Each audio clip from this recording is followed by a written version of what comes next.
Question में ऐसा बोला गया है कि एक बुलेट है जो कि बिगिनिंग में 350 मीटर पर सेकंड की स्पीड से जा रही है। ये बुलेट है और ये जा रही है विद 350 मीटर पर सेकंड, और फिर ये कंक्रीट का कोई वॉल है उसे ये पेनिट्रेट करता है।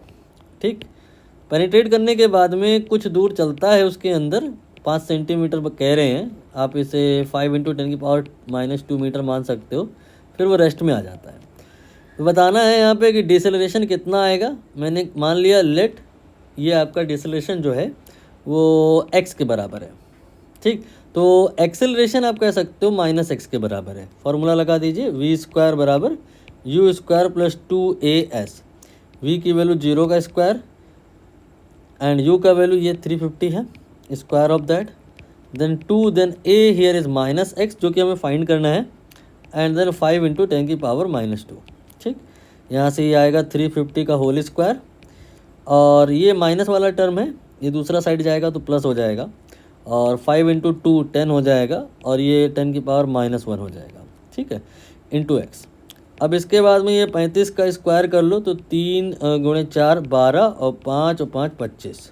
यहाँ मैंने एक स्क्वायर करने का ट्रिक ले लिया है, वो फिर कभी आपको समझा दूंगा। इसके बाद में 0 0, ये आपका जो है स्क्वायर हुआ तो 2 बार 0 आ गया, और ये 10⁻⁻1 है, इसको 1/10 भी लिख सकते हैं।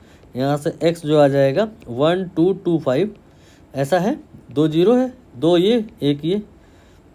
क्वेश्चन के हिसाब से चले तो 12 के बाद इन्होंने 2 लगाया ना, तो 12 के बाद हम भी 2 ही लगाएंगे।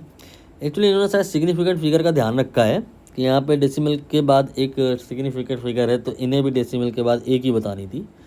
ड्यू टू दैट 12.25 हमने लिखा, 1 2 3 4। ठीक है, इसके बाद में ये वाला 10 भी मल्टीप्लाई में आएगा, बराबर x हो गया। अब यहाँ से हम कहेंगे कि जो x आएगा दैट विल बी 12.25। इस आंसर में कोई खामी नहीं है, सही है, लेकिन वही वाली बात जो मैं अभी कह रहा था, डेसिमल के बाद आपको देखिए यहाँ पे एक सिग्निफिकेंट फिगर है बट यहाँ 2 हैं, तो राउंड ऑफ करने का नीड पड़ेगा, और राउंड ऑफ करने के बहुत सारे रूल होते हैं, और ये तो क्वेश्चन बहुत गुड क्वेश्चन की कैटेगरी में आ गया। राउंड ऑफ करने के जो सारे रूल होते हैं उनमें से सबसे मुश्किल तब आती है जब ये वाली डिजिट 5 हो, 4 हो तो हम इसके साथ में कुछ नहीं करते, और अगर ये 6 हो मतलब 5 से ज़्यादा तो इसको हम एक इंक्रीज़ कर देते हैं, लेकिन 5 हो तो हो जाता है कन्फ्यूज़न। फिर क्या करते हैं क्या नहीं करते, इसके लिए बहुत सारे रूल्स होते हैं। उसमें से एक रूल होता है कि अगर सिंपल 5 हो, मतलब 5 के बाद में ऐसा अगर 1 2 3 4 को लिखा है तो हमें इसे बढ़ाना ही था, लेकिन अगर सिंपल 5 हो तो फिर देखना पड़ता है इवन ऑड। जैसे कि ये आपका 2 जो है ना इवन है, इवन होने की वजह से यहाँ पर कोई चेंज नहीं आएगा, एंड आंसर विल बी 12.2 × 10⁻5।